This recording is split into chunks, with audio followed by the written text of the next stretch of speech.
Agora a política, eleições 2026, uma pesquisa Quest mostra um cenário eleitoral desfavorável ao presidente Lula no ano que vem. Separamos 3 imagens aqui para a gente analisar. A primeira, o resultado sobre a possível reeleição de Lula. No nosso telão, primeiro, uma simulação que foi feita com quem se diz mais à direita, mas que não é bolsonarista. 95% dos entrevistados dizem que Lula não deveria se candidatar à reeleição. 5% apenas dizem que sim. Aqui no outro quadro, pessoas que se declaram eleitoras de Jair Bolsonaro, o número é praticamente igual. 95% também dizem que não. O número é igual, na verdade. E 5% dizem que sim, que ele deveria se candidatar. Margem de erro de 2 pontos percentuais para mais ou para menos.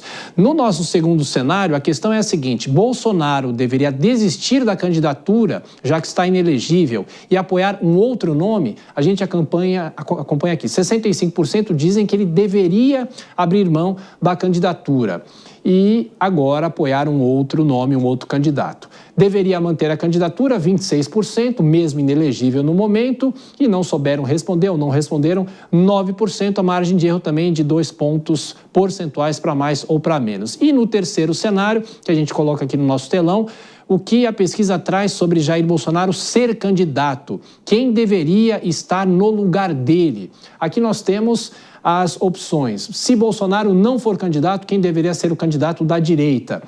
Em março de 2025, 15% diziam Tarcísio de Freitas, 14% Michele Bolsonaro. Depois, na sequência, Ratinho Júnior, Pablo Marçal, Ronaldo Caiado, Eduardo Bolsonaro, Eduardo Leite, Romeu Zema e outros. E agora, na última pesquisa, no último resultado, em maio, 17% dizem que Tarcísio de Freitas deveria ser o candidato de Jair Bolsonaro. Michele Bolsonaro, 16%, Ratinho Júnior, 11%, Pablo Marçal, 7%, Ronaldo Caiado do União, 5%.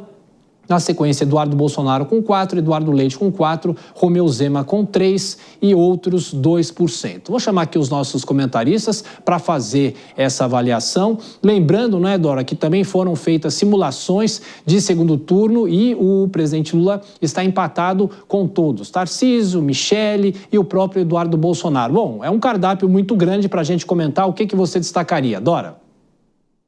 Pois é, essa pesquisa eu acho que ela traz muita novidade. Você sabe que eu nunca gosto, eu não tenho muito apreço por projeção eleitoral, né? Porque nunca não dá para a gente colocar aquilo, ter aquilo como uma realidade. Mas eu acho que essa, particularmente, ela traz muita novidade. Primeiro, ficou claro agora pela primeira vez que a avaliação negativa do governo ela está contaminando a projeção, a intenção de voto do presidente Lula, porque até agora o que a gente tinha? Já temos algumas pesquisas a avaliação negativa, não é?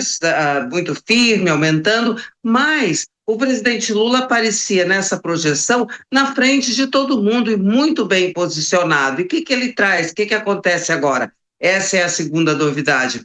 Esse escalão de gente que nem é candidato, vamos combinar, o governador Tarcísio não é candidato, Michele não é candidata, Bolsonaro muito menos porque está inelegível, os outros, quem só se coloca como candidato é o Ronaldo Caiado, o Zema também, e esse pessoal estava lá embaixo, super desconhecido, e agora não, eles já aparecem com um crescimento, com um conhecimento em crescimento, ou seja, já se colocam no jogo, já podem ser considerados como no jogo, personagens do jogo. E aí o que acontece? Empate com o presidente Lula, que anteriormente estava nadando de braçada. E o terceiro ponto que eu destacaria é esse que está aqui na nossa tarja, que 66% não aprovam a candidatura Lula e 65% não aprovam a candidatura Bolsonaro. O que isso mostra? Que as pessoas podem até ainda estar a fim de uma polarização, de uma briguinha, sabe? Mas não estão mais a fim desses dois personagens, é isso que eu estou achando. Sabe assim, o ocaso dos patriarcas, o outono dos patriarcas, para imitar Gabriel Garcia Marques, é o que está me parecendo. As pessoas cansaram, elas podem até estar a fim de continuar discutindo, brigando em família, direita, esquerda, mas com Lula e Bolsonaro, os números não dizem, que acho que eles cansaram um pouco. Pois é, Vilela, esse ponto a gente destacou na nossa abertura aqui do Jornal Jovem Pan, que há um número considerável. Pessoas que não querem Lula e nem Jair Bolsonaro, que é o que a Dora falou, estão cansadas dessa polarização ou talvez apostem em outros nomes, querem uma terceira via, querem uma alternativa ou alguém que, no caso, o ex-presidente Jair Bolsonaro indique para substituí-lo em 2026. Cristiano Vilela, essa análise também é interessante. Pois é, Thiago. Agora, o fato é que no campo da direita, você vê que nós temos um cardápio de opções no campo centro-direita. Diversos nomes que se colocam, inclusive com a possibilidade de serem lançados mais de um candidato que venham a disputar no primeiro turno e, eventualmente, se unir no segundo turno. Agora, no entanto, quando se trata do campo governista, do campo mais à esquerda, só existe um nome colocado, que é o nome do presidente Lula.